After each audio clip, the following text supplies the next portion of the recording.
Hey gearheads, welcome back to a Gearhead for Life update March 13th 2014. I wanted to do an update video for y'all and let y'all know what's been going on. It's been a while since I got a video up besides yesterday. Yesterday I just uploaded the update video on the 93 Roadmaster 5.3 swap. If you haven't checked it out, go check it out.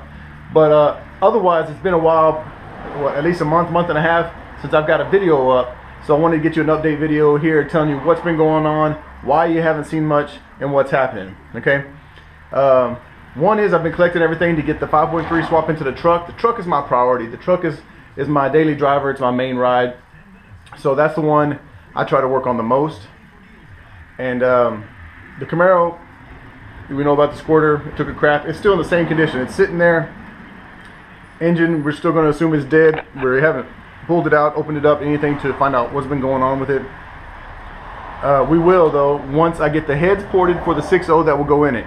Once I get the heads ported, get it on the 6.0, it'll be ready to go in, then I'll pull that engine out. Because right now I can still kind of crank it up. It ticks and knocks and stuff, but at least I can crank it up and move it into the garage.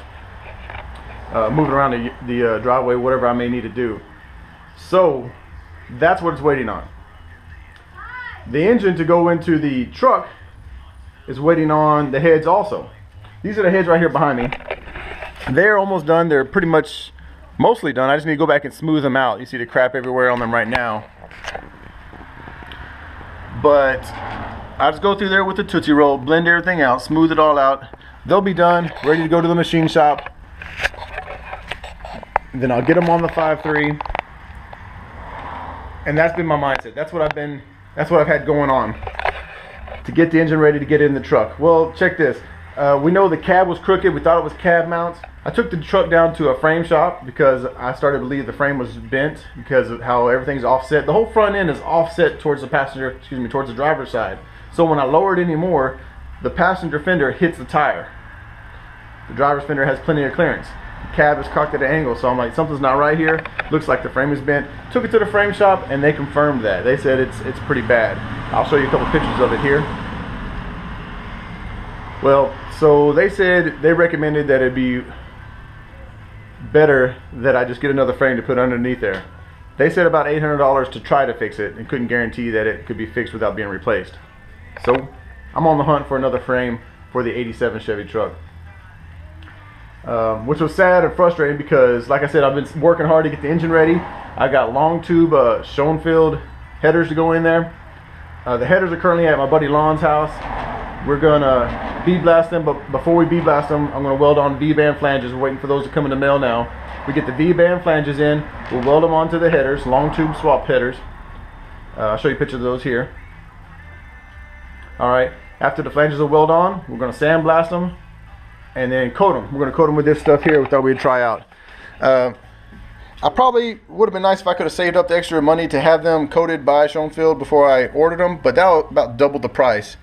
So we're going to see how this works out. This is about $65 or so. You can order it on eBay. By Techline, they have a good name, good reputation. Seem to have good coatings. So we're going to spray that on them and see how it holds up. That's what's been going on with the truck. Found out the frame's bent. But here's the thing is, it still drives good, drives straight. While I'm hunting for another frame, more than likely, I will probably still put together the 5.3 and drop it in there temporarily. And then when I finally get another frame, swap everything over, cab, bed, everything. But I can't just leave this 5.3 sitting here any longer. I want to get it in the truck. So I'm pushing hard to get it all the parts I need, get everything ready in the time to get it in the truck. But when will that happen? It'll probably be about 2 more months, right? Because I have a long list of things I'm trying to do and get ready. I got to finish the 6.0 heads before I start that, because I need the 6.0 ready too. I'm going to be swapping the Camaro and the truck at the same time. Hopefully I'm not confusing y'all with what I got going on here. I got this set of heads and another set of heads over there. They both need to be ported to get the 2 engines ready for the Camaro and the truck. The Camaro is getting the 6.0. Later on it'll get the turbo. The truck is getting the 5.3, the flat top pistons, a little 220R cam. That's about it. Ported heads, home ported heads, of course. 4-wheel 80E transmission will go in the truck, and for now the T56 will stay in the Camaro. I've got a stack of videos I need to edit and upload and get to y'all, but that's taking time. I gotta pick. I'm either turning a wrench or I'm editing video. You know, it's hard to make a choice. So The next video though I do want to get to y'all soon will be how I install those 60/40 split bench seat with the folding console into the C10. I'll make just a short video of the pictures I took while doing that. One other thing that's taken up time and slowing me down from getting to this swap is the 93 Roadmaster. We're making good progress on it, and I don't expect it to take much longer. We should be done pretty soon. The engine's in there, it's in the right spot. We used truck manifolds and made them fit, cut the flanges off, re-welded them on, worked out pretty good. One other thing I'll throw in here or explain, because some people have seen it on Facebook and may have wondered, is that I picked up a bike recently. It's a little Harley Davidson Sportster 883. I'm not a big bike fan, but I've always wanted a bike just to have something to cruise on. And that you might see some of it in the background, whatever, but don't expect to see a lot of videos on it. I don't expect to be modded. That's not my focus. My focus is the trucks and the swaps and the LS motors that I do. So yeah, the motorcycle's there, it's in the background, but don't worry about it being a distraction in the videos. We're not going to focus on that. We're focusing on the LS power, swapping them into other cars. All right, good. One other thing I've been meaning to tell y'all for a long time. I've told the guys on Facebook for months now, and I've been selling the Gearhead for Life shirts. That's what they look like. Let me get another one over here. I'm not selling them making a profit. What I'm doing here is I'm just selling them to spread the name, get a good shirt for y'all to work on in the garage with, so you're not ruining your good ones. It's black, hides the grease. I will soon be making gray shirts. Summertime's coming up. But it's your option, your choice if you want to get this on the front or the back. You can get a long sleeve, short sleeve. You can get tall sizes all the way up to, was it 6XL, and all the way down to a youth medium. That's the shirts. The info on that and the prices on that I'll put in the description below the video, because it's way too much to say. You got too many different options.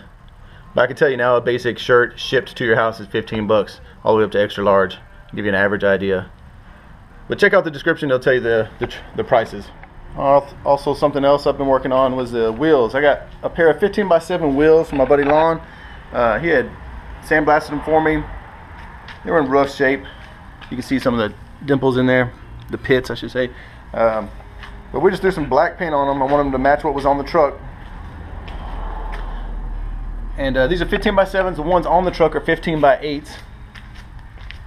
And I was getting those ready to go on with the drop spindles.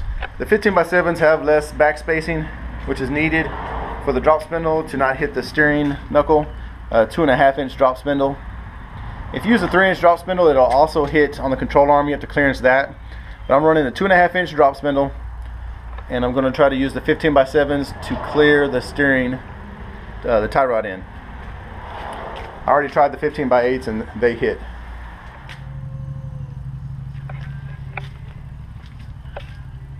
That's it. That's the 87 Chevy truck. The poor baby with the bent frame, unrepairable.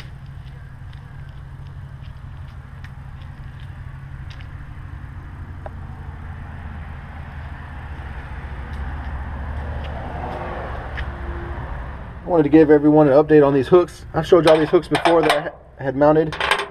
2 on each corner of the truck. Put one in the center also. Got 2 here, 2 there. Each corner. Well, I just wanted to give y'all an update and let y'all know how well those worked. When I went up there and I got that bike, it was about 3 hours north of here, 2 hours or so. Well, I was able to secure the bike from 3 different corners at least with ratchet straps. And it held on well. It did a great job. It didn't come loose. I didn't have any issues. These things worked great. Without these, I don't know how I would have kept that motorcycle secure in the back of my truck. The only issue I did have was on this one down here. I didn't notice it until afterwards, actually a while after I had already unloaded the bike, but it had snapped the stainless steel right there.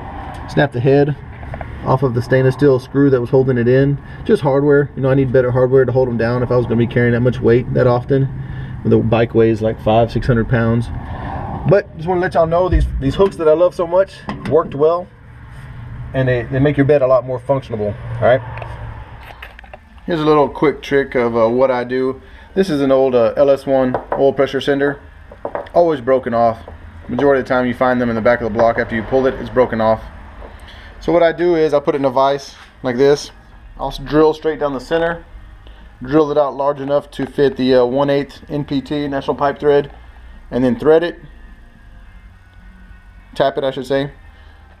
That way from the top you'll be able to screw in your old style 1/8 thread oil cylinder unit into the top of that, and it turns into a little adapter. It's a free adapter.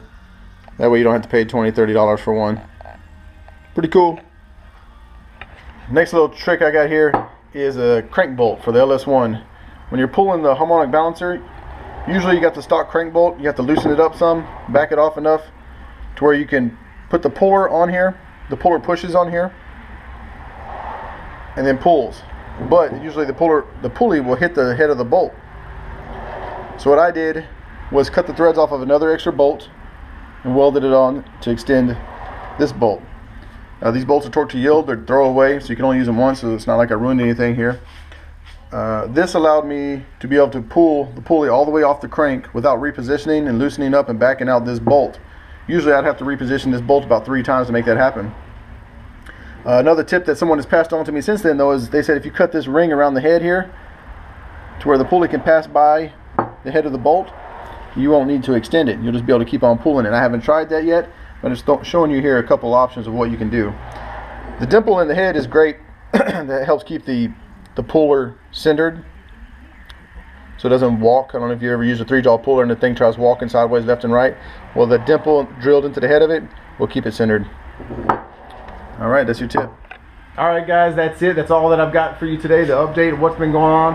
I hope now you'll understand what's been happening and why progress has been slow, and got a better idea of what's happening over here. Hope that y'all have a great weekend and y'all keep on wrenching.